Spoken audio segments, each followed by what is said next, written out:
we good? I didn't hear anything out there. Well, we'll just make sure to talk really loud. How's Can you that? hear it now? Sam, we don't have a mic up here either for later on. Okay, good enough. Mary, can you hear back there? Okay. Sorry for the delayed start. We were missing a couple items of paperwork that we needed to get taken care of real quick.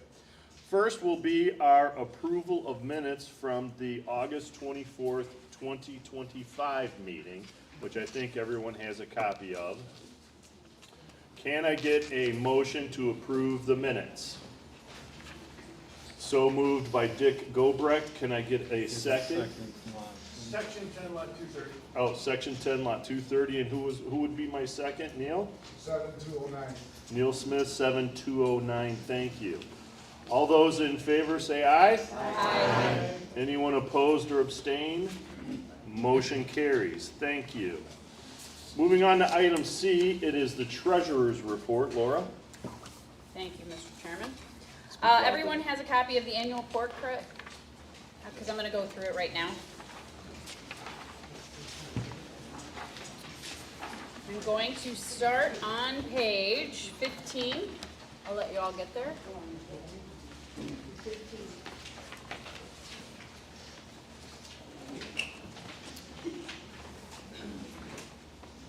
Okay, so I'm going to go over the independent auditor's report from Selden Fox.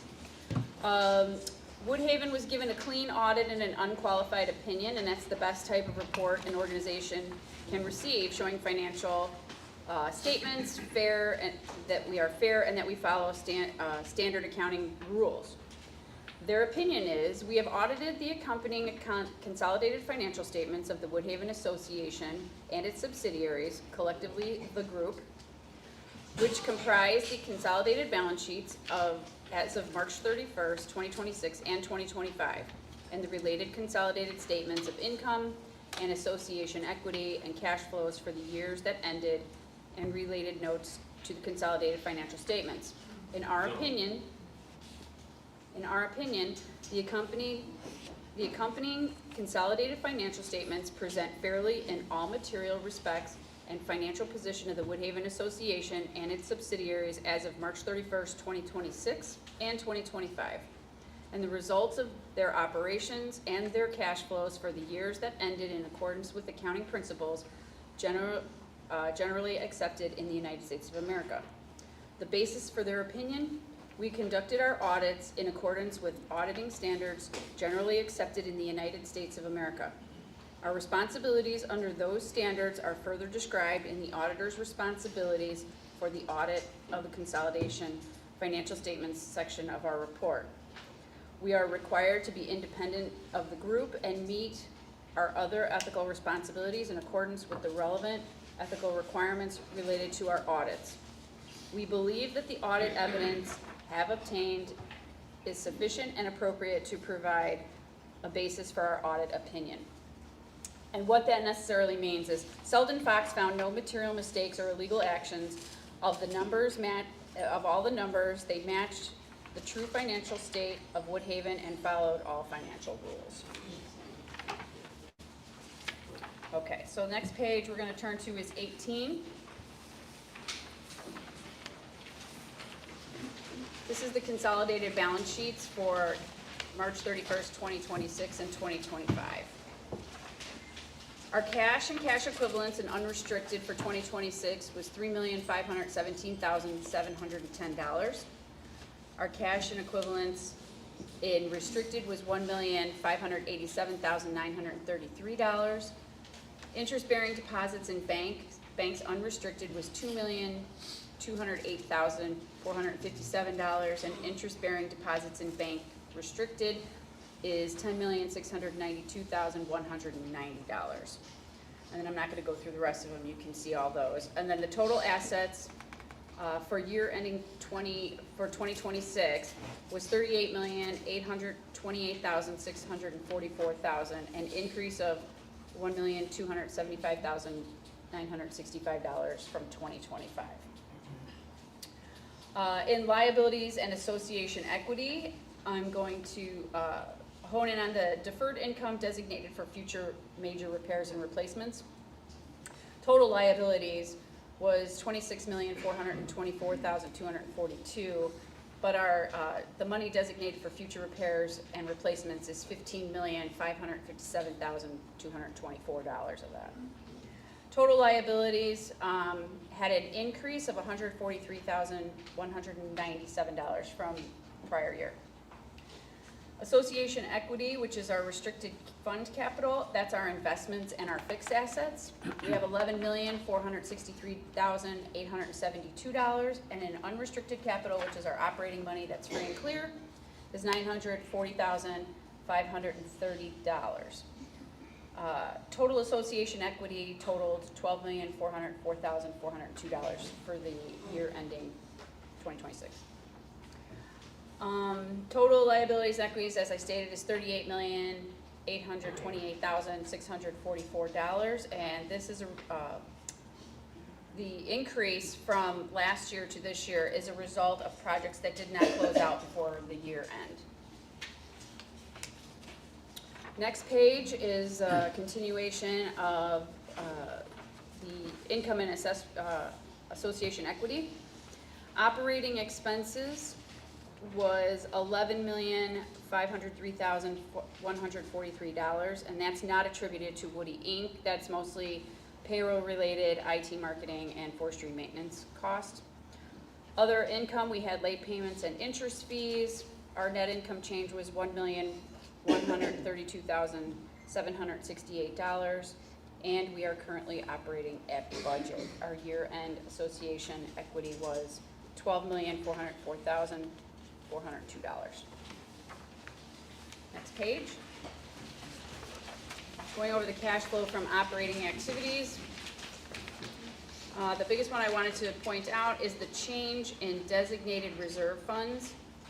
There is a change from 2025 to 2026. In 2025, we had $628,742, and this year we had a decrease of $1,039,228, and that is because we increased that money from 2024 to 25, and we carried that balance, and then we had to spend the $1 million that we used in reserve funds for projects. Net cash flow from operating activities, we have good cash flow from the operations, which was $2,719,643. And then it's cash flow from investing activities. Our net cash flow from investing activities was a, is it a deficit or is it, how is that? I forget how that. That's a decrease. Okay, it's a decrease, that's what I know. A decrease of $2,592,030.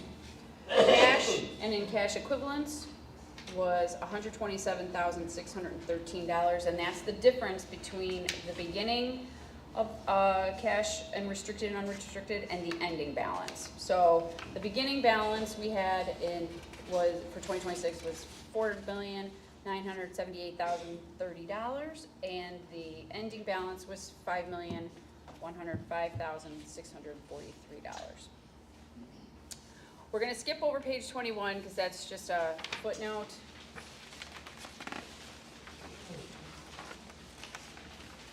We're going to turn to page 22.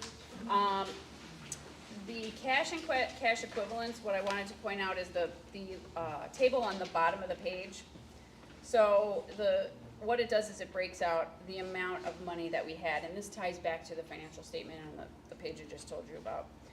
Cash and cash equivalents unrestricted, which is our available, is $3,517,710, and in our restricted is $1,587,933, and that totals the $5,105,643, and that ties back to page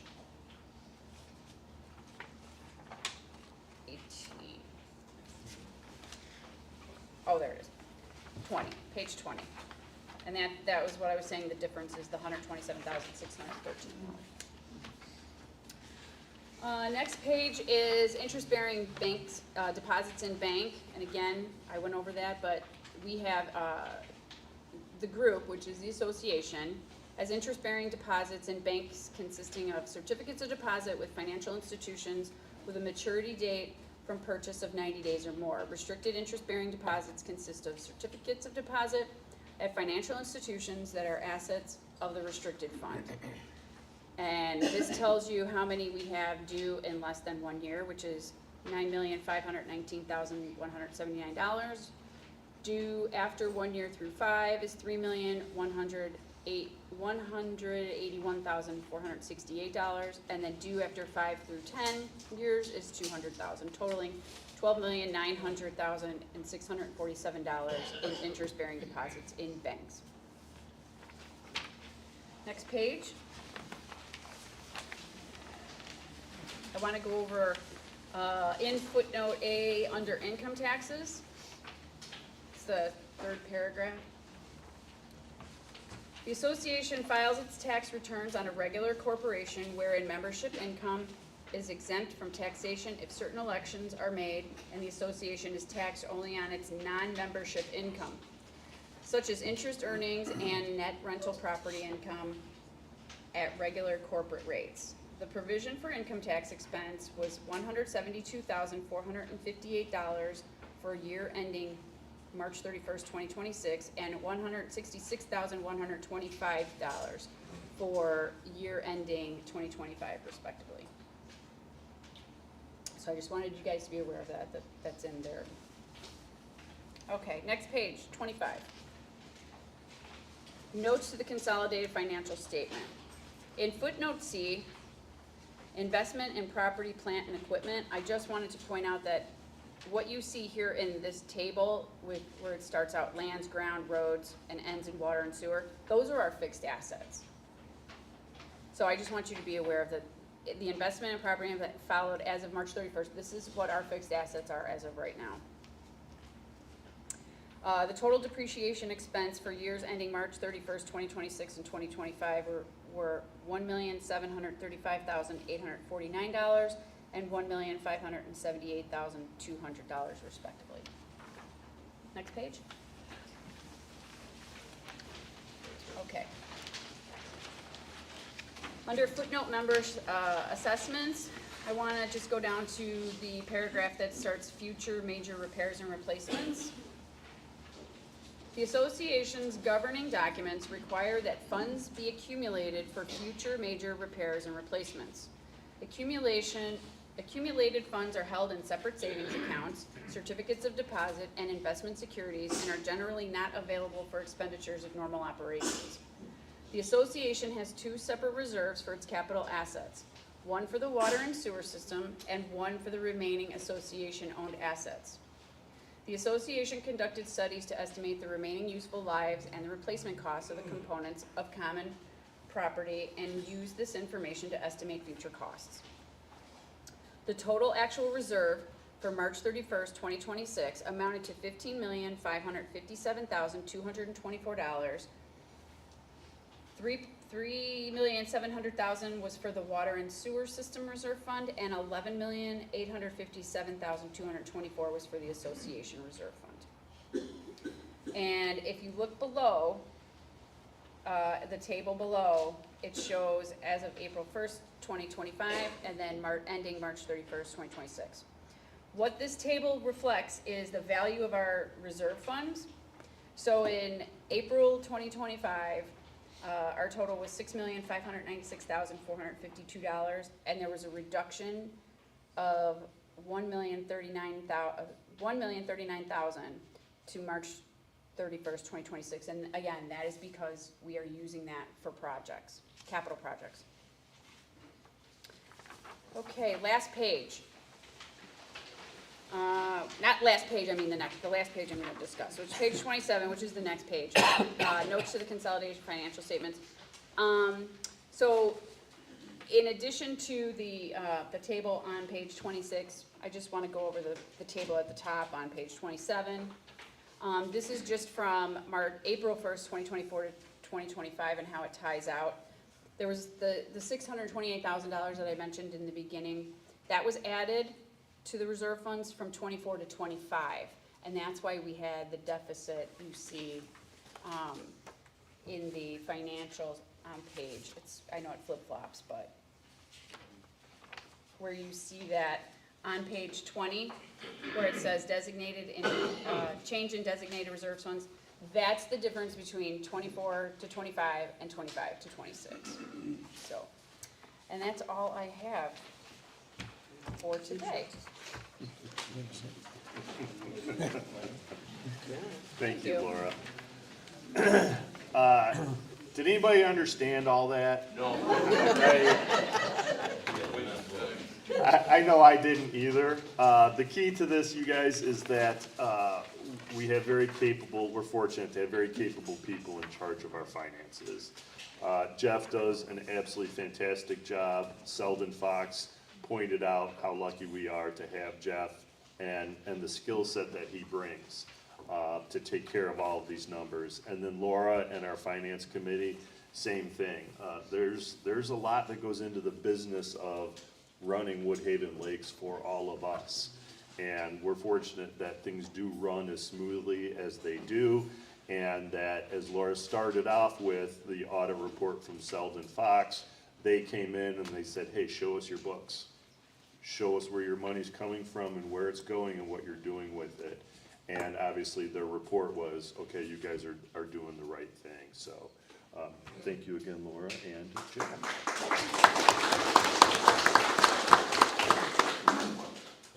We'll move on to item D, which is Executive Director Report. Mr. Higgins. Thank you, everybody. Good morning. I don't think I'll talk about numbers. It doesn't sound like you're too excited about them. So. Thank you. What I do want to, I guess, talk about is, again, just the presentation of the information and what we provide for you. So generally, you know, the annual meeting is about fiscal year 25-26's activities. So when you look at this report, our team of staff members, including Nikki and Heidi and others, put together in the recreation department, put together a very nice summary of how our year went and what was going on. There's information in there, and you may have questions about it, and I'd encourage you to come up and bring those up under member business from the floor. But we talk about some of the bigger things that took place during the year, including the completion of the beach renovation, the Pool 1 mechanical improvements that were completed. We did institute our first year of a deer management program and a few other things that captured a lot of people's attention and got us to where we are today. As Laura went through in the financial information, there's additional financial information in here. I encourage you to look it over. If you have questions, definitely ask us about those things. There's a summary page on page 10 for the year of operation, and a 5-year summary on page 11 for our future budget planning and different things. And then in the back half, you have the auditor's short report. We do publish the long report as well on the website, and that will get posted shortly after this meeting. I think my objective today in talking about it, and I think Chris sort of kind of led into it, but there's a lot of pieces that go into running Woodhaven. And I want to spend some time to talk about all of those people, and I have a number of them here that are representing what we do and in our operation. And for some reason, Greg decided to sit up in the front row, so he gets the... I'm just hard to hear it. But we have Greg Dimmick, who's our general manager of maintenance services. He's been with us 43 years here. Individuals that will help and assist with any questions you may have about those parts of our operations include Ryan Farley, our director of maintenance, 16 years. Justin Rodriguez, resource director, has been with us 12 years. And we have Rusty Lindemeyer, certified operator for our water and sewer operations, and he's been with us 30 years. other individuals here helping me today and hopefully answering any questions you may have would include Randy Kaler, our Director of Member Services. And who's helping him today? We have Emma Beardsley. Sorry, I almost called you. Katie K or Katie Asimande. Sam Owens, our IT operations person. Jacob's also helping us with IT today. Have I missed anybody, Randy? Amy Kaler? No, Amy? Oh, yeah. You know why I couldn't see Wayne? Bob's head is in the way. I'm teasing Bob, thank you. Wayne Lawshaw, our our public safety lieutenant. Amy's next. Oh, okay. Yeah. He saved the best for last. Yeah. Oh, okay. So then I also have Amy Ackert, who's our General Manager of Business Operations with us today.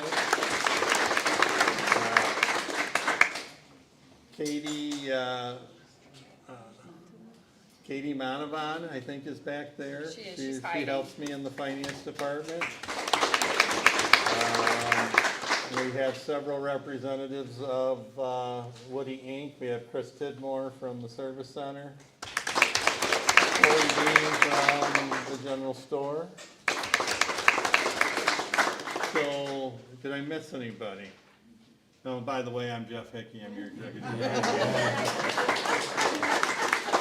And how many years have you been here? 36 for me, and I stopped giving all of that information. We have a lot of years. Wayne 31. Chris has got 2 years. Chris Tidmore. Corey's got 6. So Katie's got 5. Emma's got 7. So we're building a varied team to help us. I think what I wanted to kind of draw attention to, later today we're doing an open house for the Trailside building. Yay. At 1 o'clock. I know Chris will probably talk a little bit about it. I want to, the history of that particular project has been a variation of frustration and challenge for us, but I hope today when you get to see it, you'll see how much care and effort and planning has gone into it. And thought. And really, I want to compliment everybody that's been involved, and in many ways, everybody in this room, staff-wise, to the committees, has helped to get us where we are. I'm particularly happy, very happy with how it turned out. Last night when I walked out of the building and was able then to look down at the Nature Center and look at the pavilion, Justin and Ryan and the team have done amazing things to just get finishing touches done there. We do have a little bit more to do, but it's symbolic of how we have to deal with things here at Woodhaven. It takes a lot of people to kind of get everything together, line it up, and you can't do it without all of these people. So I would really appreciate it if you'd recognize their efforts and give them a big round of applause.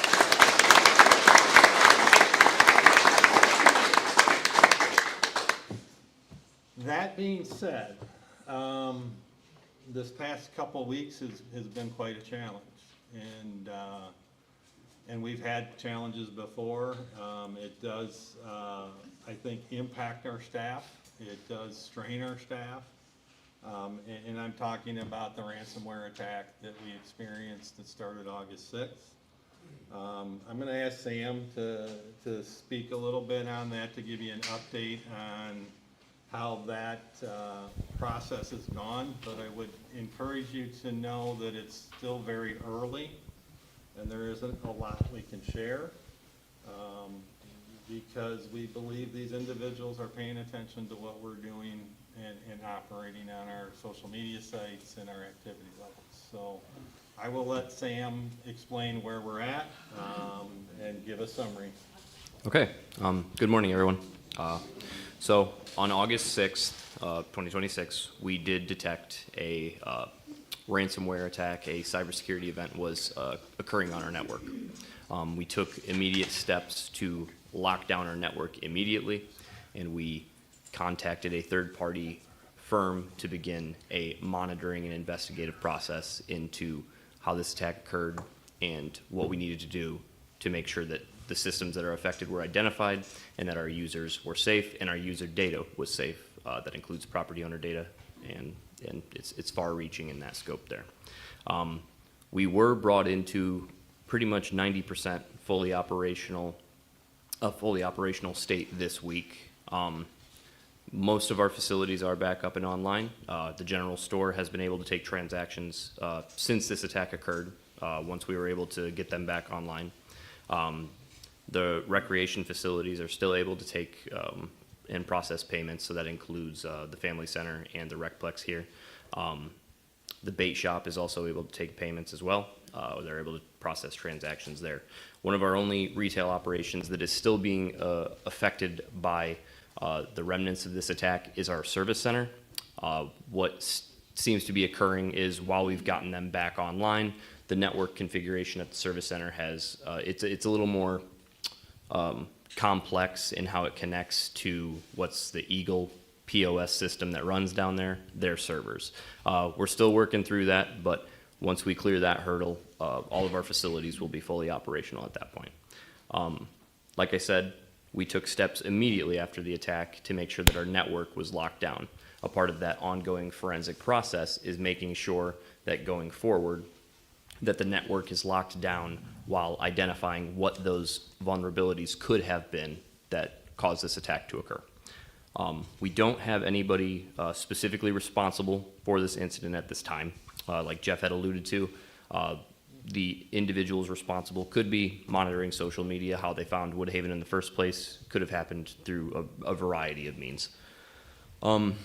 So we responded immediately as we could.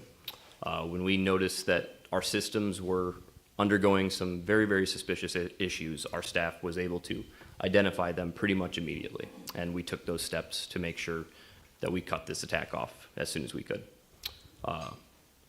We're still looking, like Jeff said, that this is an ongoing investigation. We're still establishing the scope of what was affected at this time. We're confident that the issue was not global to all of our devices here on site. We've isolated them to Windows PCs only, so that's going to be what's at people's workstations where they work at their desk all day, and some of our servers that we have in our network room in the administration office. Like Jeff said as well, we can't exactly provide you with every bit of information right now until the investigation is fully concluded.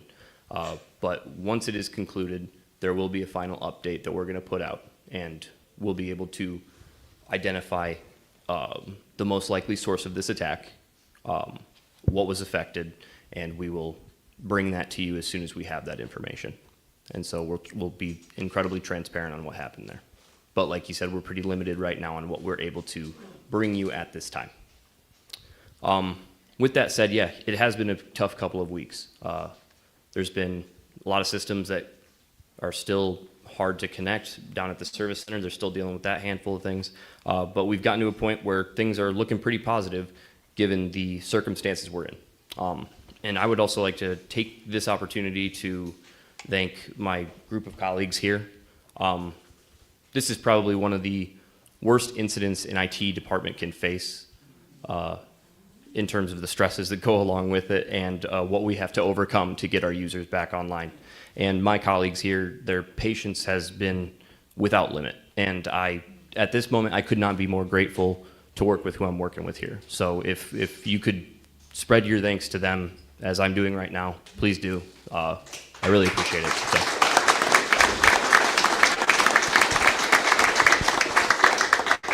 Thank you all. Thank you, Sam. Yeah, he makes me proud. He's a good guy. I do want to say, and just maybe add on, I think he and Jacob in particular have been very, very meticulous and calm and quick to respond to the situation. And we are in good hands, so. I don't have anything else specific to the particular year, but I do know sometimes we start talking about other projects in the horizon in the future. We have a lagoon rehab project that's planned later this year. We also have a pool 2 replacement project that is going out to bid here very soon. I think, Randy, did that go out this week or is it going out next week? Goes out this coming week. Yeah, so the bid sheets are going out to the contractors. We do hope to have an idea of what the proposed pool facility will cost, and then the tough decisions get made once we have that information. So I want to thank the board, I want to thank the committees, the volunteers, the property owners, everybody. Actually, we want to compliment all of you. You've been very patient and understanding with us while we've been dealing with this ransomware attack. And we appreciate that. Definitely appreciate all your time and given to the community. So, funny, I didn't say a thing about a number. But I can certainly answer any questions about your numbers if you need me to. So thank you, everybody.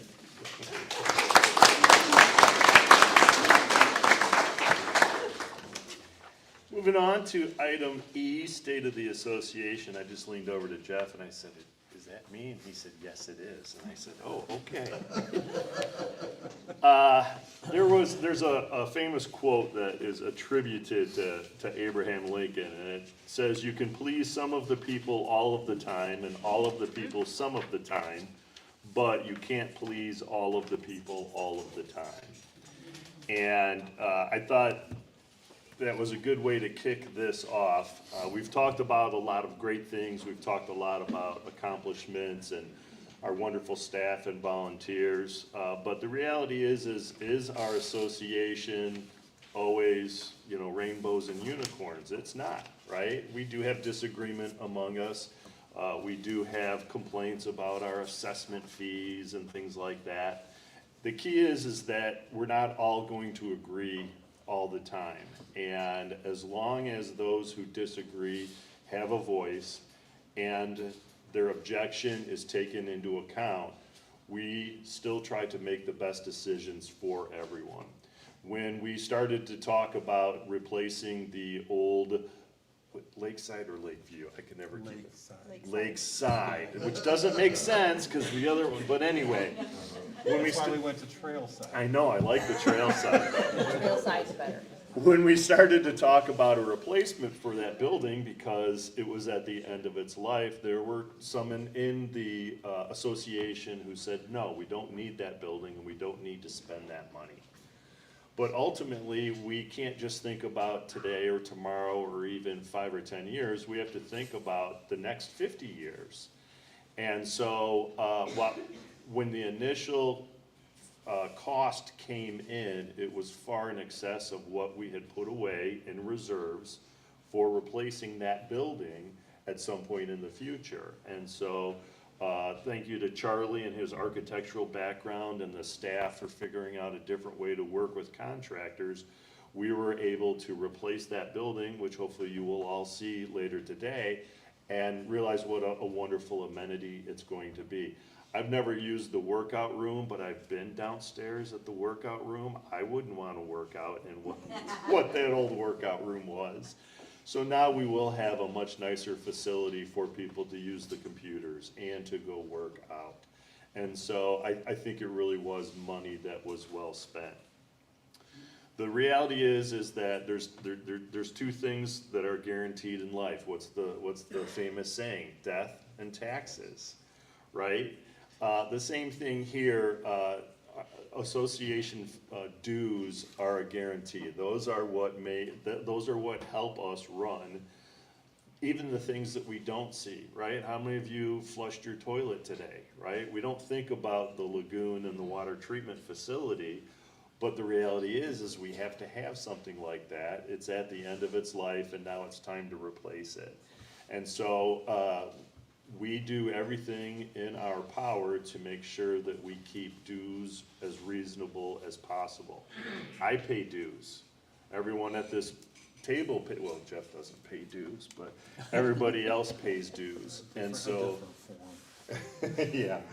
It's a balance between, trying to run the business of the association, in an effective and efficient manner while still providing all these great services and amenities that we have.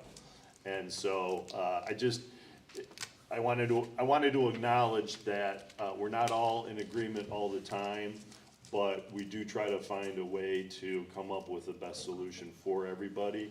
And that's what the entire board of directors and staff regularly work on accomplishing. And so we do hear those who say, well, I can't afford another dues increase. We understand, but we still need to, we're still gonna have increases. Everything's getting more expensive, inflation comes along, we have projects to deal with. But if you read my message at the beginning of our book, our resources are our greatest asset, and you guys are included in all of that. And so we while everything isn't rainbows and unicorns, we are one big family. And as you know, families can have disagreements at times, but in the end, we still love each other. And hopefully you guys feel that way about Woodhaven as well. So that's my report on the state of the association. You were shaking your head. Did I say something in there that I shouldn't have? I was laughing. Oh, okay. It was a gesture of support. Okay. Yeah, we love you.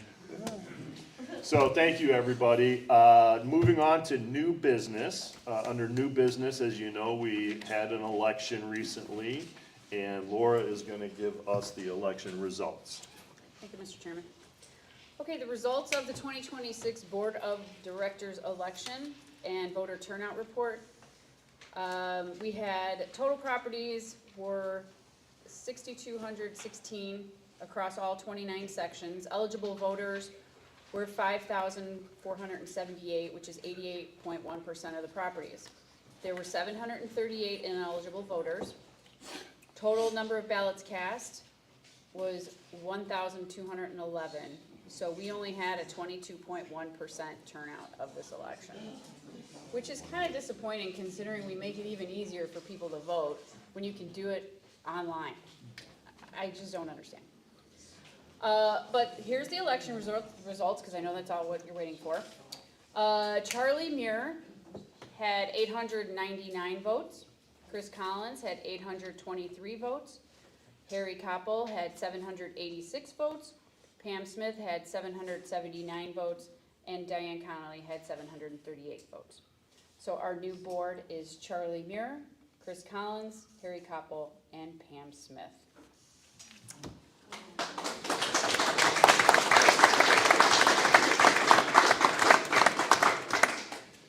Oh, by the way, there were 34 write-ins, and Mickey Mouse was not one of them this year.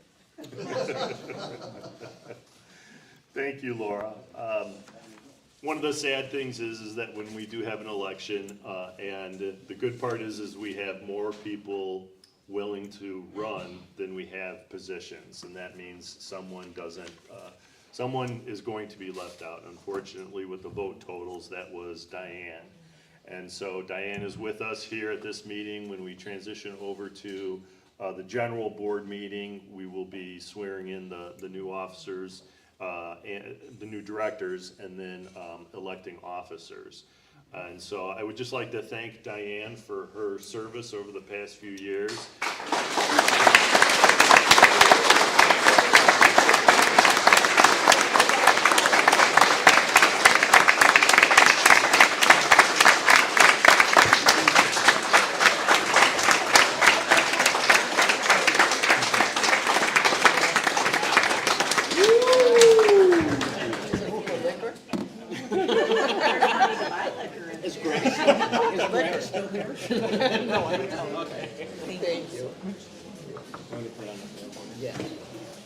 Diane has done a wonderful job heading up our communications committee, and I have really enjoyed working with Diane. She is someone who's not afraid to say no, and she's someone who isn't afraid to raise her hand.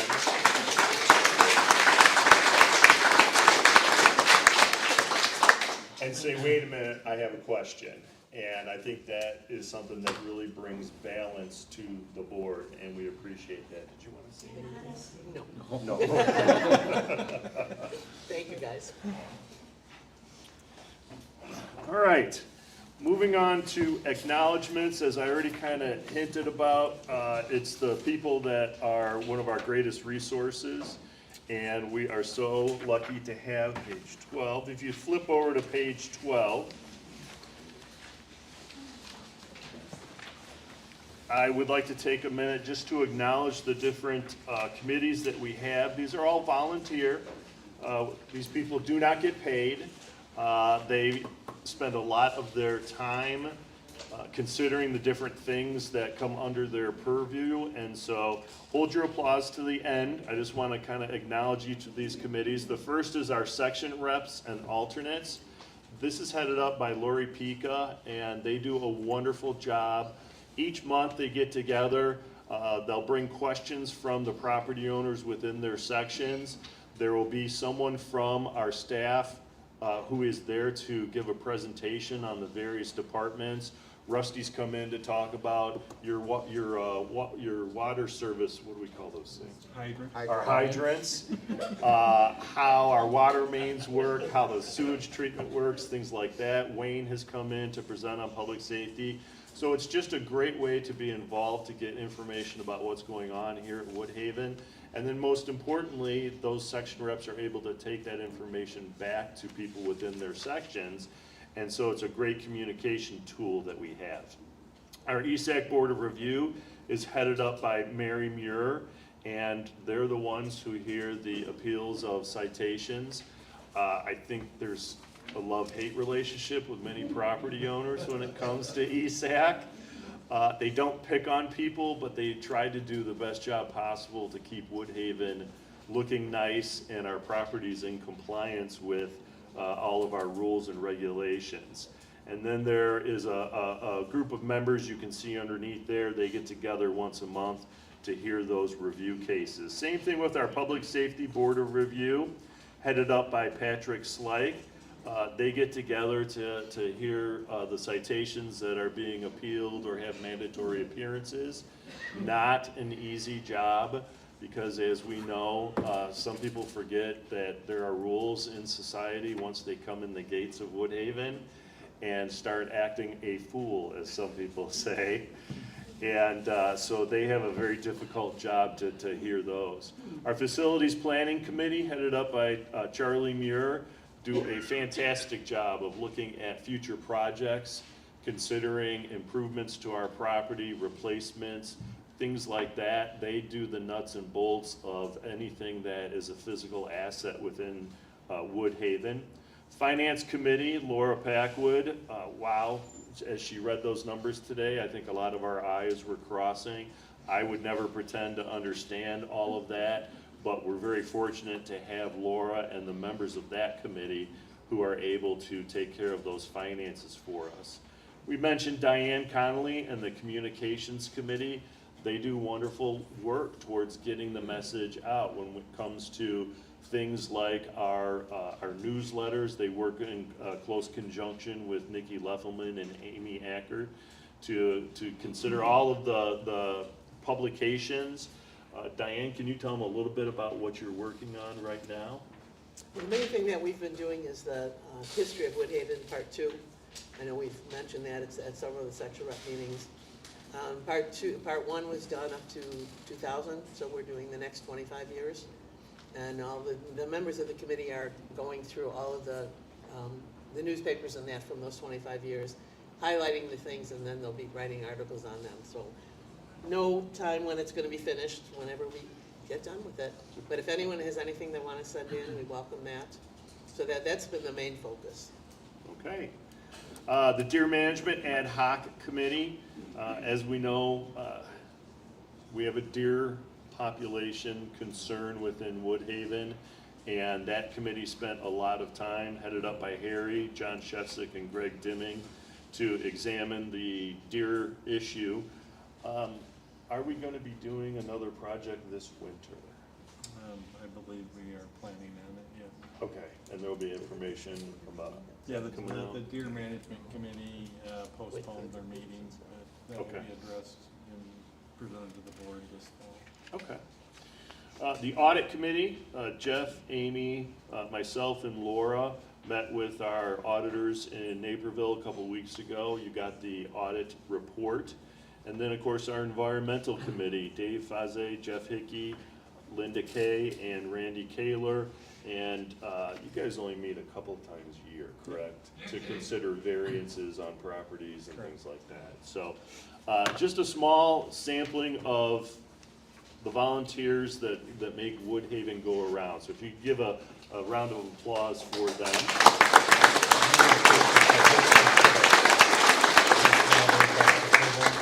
Oh, yeah, you're right. These are members of our communication committee back here sitting at the table, handing out the communications for you guys today.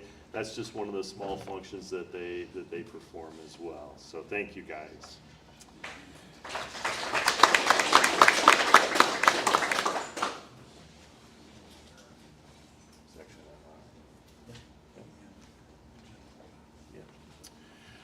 Next up is H, member business from the floor. Just a minute, sir, just a minute. Parameters, We will ask you to approach the microphone one at a time. Please let us know who you are, first and last name, and what your section and lot number are. We will try to keep your comments to about 2 to 3 minutes. Depending on the number of people that we have come up, we just want to make sure that everyone that wants to have, to say something has a chance to do so. Why don't we start with our member business from the floor emeritus, Mr. Bob Palatine.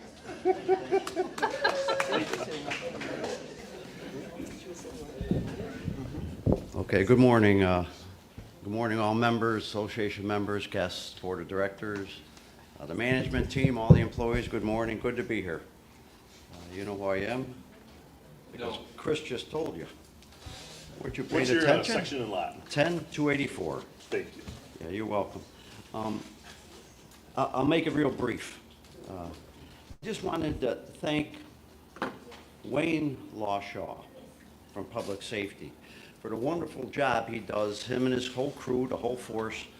It's a real difficult situation that they do. It's a difficult job. And excessive vehicle speed was one of the main concerns in Section 10. We live, Section 10 is right on Woodhaven Drive East, and that was always, the members always told me, is there something we could do about that? Well, we had some signs put up, and you know how that goes.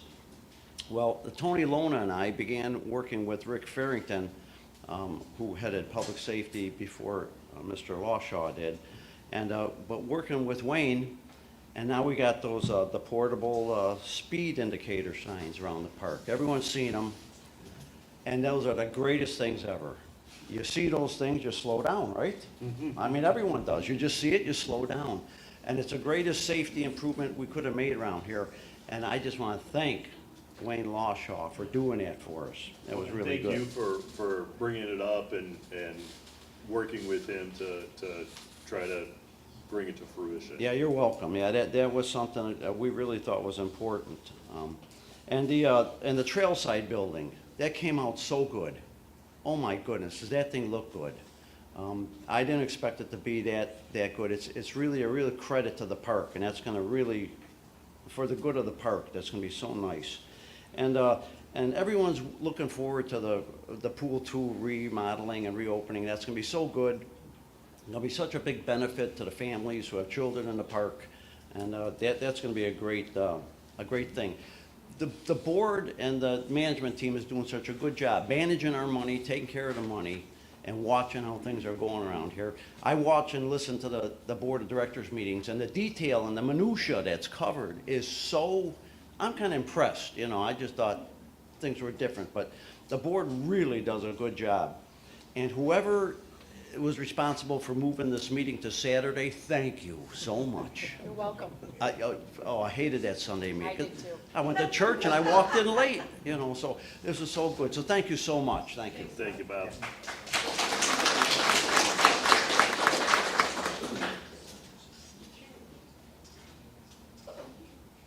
Hello, Neil.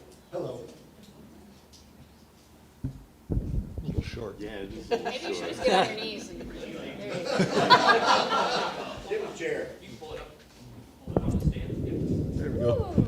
Neil Smith, Section 7, Lot 209. Since everybody's here from the board to management, as a part of the veteran community, I guess I'm the spokesman now, we want to thank you guys for all your support and what you guys do for us. Justin, Greg, helping me maintain some of the monuments and statues up there. It's just overwhelming support for the large veteran community we have, and wanted to thank you all since you're all out here today. Thank you.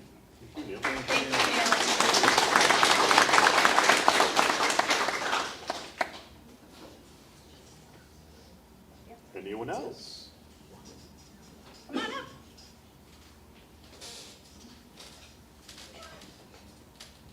Tom Goyke from Section 29173.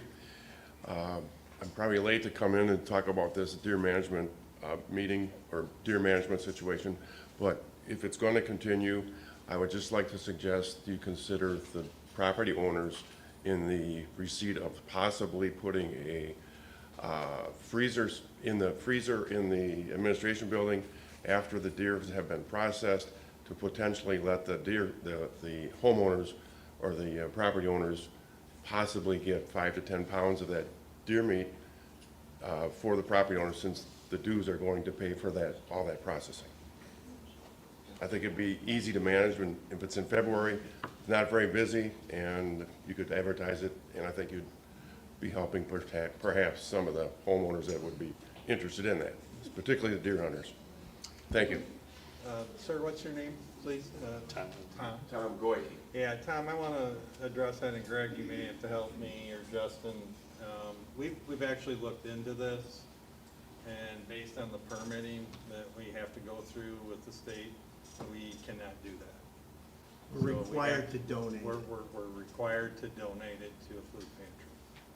Okay. So it's kind of outside of our hands, the way we have to proceed at this point in time. But we've had that suggestion presented to us, we've looked into it, and right now we cannot accommodate it, but we appreciate what you're saying and understand. Going once. Come on.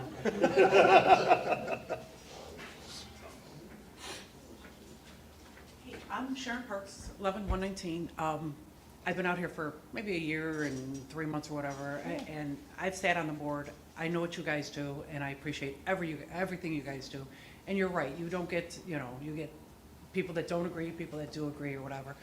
But I just wanted to mention a good thing. I really love those new maps that you guys have put throughout the entire place. I don't know if anybody ever mentioned that or whatever. I don't know what else. I thought I had something more, but I got You're nervous. talking about the big display map? Yes, Yeah. I thought that was, oh my gosh. I love those. Because I do a lot of walking through here. One thing I do want to mention too, don't know if you can change it or not or whatever, is I do a lot of walking. I know a lot of other people do walking or biking. And there's a lot of times like, you get by the lake and you just want to like sit, relax, maybe watch. Sorry, fishermen. Everybody's got their fishing stuff on these benches. I don't know if there's a way to get rid of that, if you could put tables up or something for them to use, or just a thought. But that's it. Okay. What was the name again? Uh, Your name?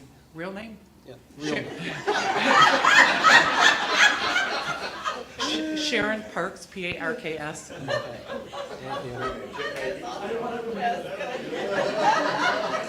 Thank you, Sharon.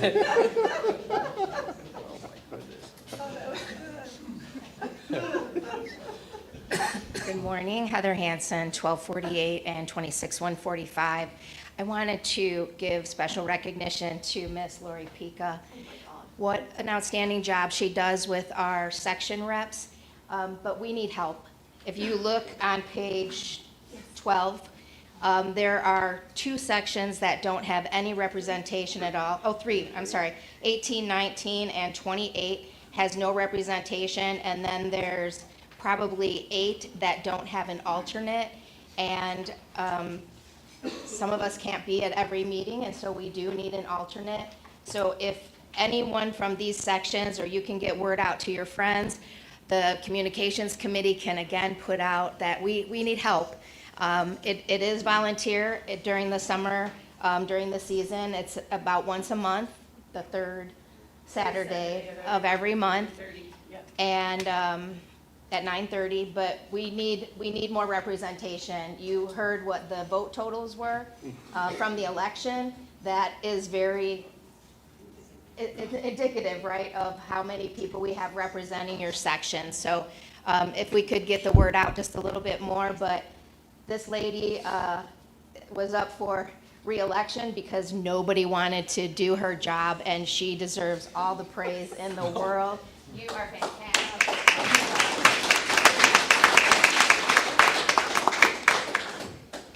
Is the 19th your next one? Yes. So Saturday, September 19th will be the next section rep meeting. It's their last one of the year, and it will be a potluck. Yes. But if people are interested, could they come to that meeting and have something to eat? And then, Volunteer. yes, very good.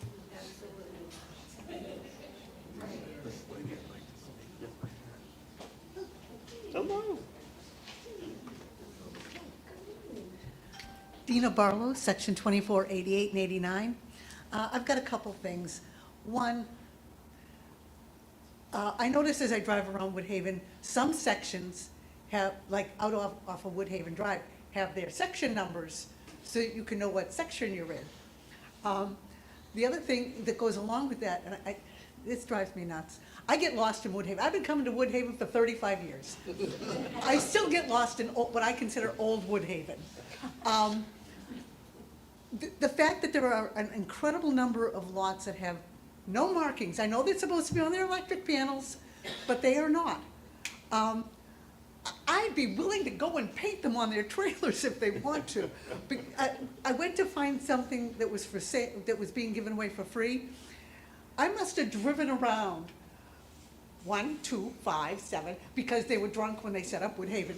In the lot numbers. We all know it's true.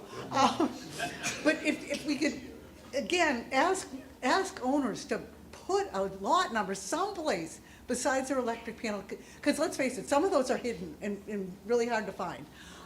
Imagine being in 21, but I'm in section 16, Exactly. which is why I call it 16.5. Well, and because yes, there are some sections when you turn a corner and you think you're still in that section, and now all of a sudden you're in a new section. The other thing, and I had written a speak out sheet to just find out if the board has given any consideration to my request, to allow those of us who are out of state, who own here at Woodhaven and pay property taxes here at Woodhaven, to use our lot numbers to allow us to register our golf carts. LSV. Yeah, oh, sorry, LSVs, so that we can get them insured. I have run rings to try and figure out this problem. And in order for me to register our LSV, because Florida won't let me do it, because it never goes to Florida, they said, well, if you get in an accident up in Illinois, too bad. I have to put my niece's name, who also owns a lot here, who lives in Princeton, on our ownership. I don't want to do that. I don't want to have to rely on her if we decide we want to sell our 2 lots and buy one over on the lake. Or I want to sell the LSV and I can't. So, you know, I'd like you to give it some consideration. I'm not asking to live here. You know when we come and go. I'm not even asking to be tricky about it. But when I went to register that LSV last year, over in Princeton at DMV, she said, oh, we know Woodhaven. She said, this is not a state issue. This is a Woodhaven issue. That we can't use our lot number in order, we have an address. We don't get mail here, we get mail at Sublet. We can get packages here. to be able to register our LSVs here. So just asking again for your consideration on this. It's really, it's a pain in the butt. But as much as I'd like to fix that, I'd really like to fix owner's mark in the units. Thank you, Dean. Thanks. I'll email Randy the directions. You can register your LSV in Florida. There's a paperwork you have to do and have it signed, and you can insure it too. My insurance company said, no way, Jose. I don't know, I have done it, so I'll email him the paperwork so that he has it, and there's many people in the office Okay. able to sign it. Great, But you thank you. have to have it insured through a Florida insurance company, or you will get your license suspended. Okay, Right. yeah. All right, thank you very much. Thanks, Michelle. Dina. What's that? Michelle, can you give us your section and lot number? 2247. Thank you. Good Hi. morning. I'm Paul Sook, section 29, lot 75. A few years ago, I said something about all the garbage at the garbage dumpsters that aren't supposed to be there. You guys took my advice, made a thing over at the maintenance building. Since you put the fence around it, it seems like we have a lot more of the garbage getting, you know, like mattresses, lawnmowers. Is there a way you guys maybe can put like cameras on these and try catching these people? You're talking about they're still leaving Yeah. inappropriate And materials. how much money is that costing us to have the maintenance people come around and pick this stuff up? Because all they do is pick it up and put it in the, I know, but it still costs us to pay them to do that. And it shouldn't be right, it's not right for other people here to see all that mess. I And, think, we can't put cameras up because we don't have the infrastructure to allow. What about cameras, like, you know, you can take out and look at them? But I think an education, a Okay. re-education program, Okay. and maybe some additional signage. we have a lot of signage. You got a lot of signage. I mean, I even stop there sometimes There's and enough tell signs. people, It's hey, pretty can't you clear. read They a just sign, you gotta know? read 'em. And that's one of the things, and then Well, the other thing, We'll look into it. Yeah, I mean, you guys took it. Our guys are monitoring it. Okay. And yeah, we. just see something to do that. And then the other thing is, I see a lot of people driving golf carts that are underage. Golf carts, LSVs. scooters, yeah, and scooters. Well, scooters, yes. And that, and, you know, one of these days, something's gonna happen, and then Woodhaven's gonna have a lawsuit against them. Because, you know, we're not acting up on it fast enough. On that, you know. Well, that's the exact reason why we make sure that they have to be licensed. I know, but, you know, when I say stuff to sometimes the safeties, they don't want conflict of interest. No, trust me. I know, but now it seems like they're starting to do it, but I mean, yeah, it's just a lot. Thank you. But that's the only couple of concerns I have. Appreciate it. All right, but you guys are all doing a great job. Thank you. Okay. Appreciate that.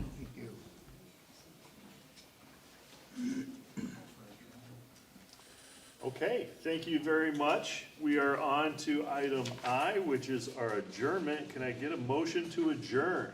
I motion. Lori Pika motions to adjourn. Barb West. Who? Oh, Barb West will be our second. All those in favor? Aye. Anyone opposed? Section left. For both.